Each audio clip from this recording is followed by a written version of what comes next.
Welcoming Kim Jong-un in Vostochny, eastern Russia, Vladimir Putin expressed his pleasure at hosting the North Korean leader 75 years after diplomatic relations were established.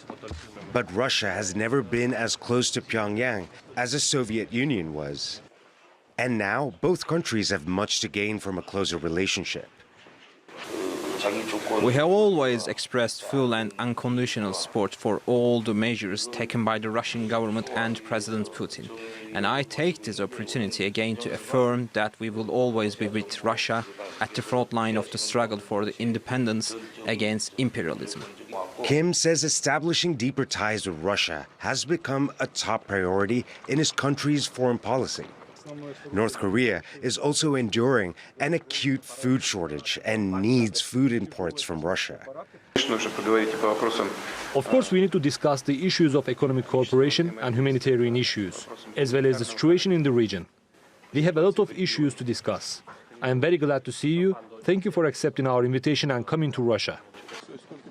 For Putin, his guests could provide weapons to replace Russia's own weapon stocks, which are heavily depleted after 18 months of its war in Ukraine. He reportedly promised to help build satellites while showing Kim around Russia's Cosmodrome, its advanced space rocket launch site.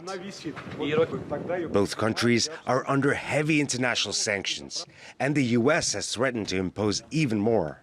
We, of course, have aggressively enforced our sanctions against entities that fund Russia's war effort, and we will continue to enforce those sanctions and will not hesitate to impose new sanctions if appropriate.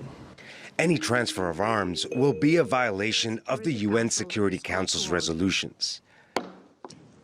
There is incontrovertible evidence that Russia is negotiating potential deals for significant quantities and multiple types of munitions from the DPRK to be used against Ukraine. This epitomizes the bare-faced hypocrisy that has come to characterize Russia's conduct on the international stage. But as Western officials speculate about what was discussed by the two leaders, it seems clear that it's a friendship of convenience forged by complex geopolitics. Rahul Radhakrishnan, TRT World.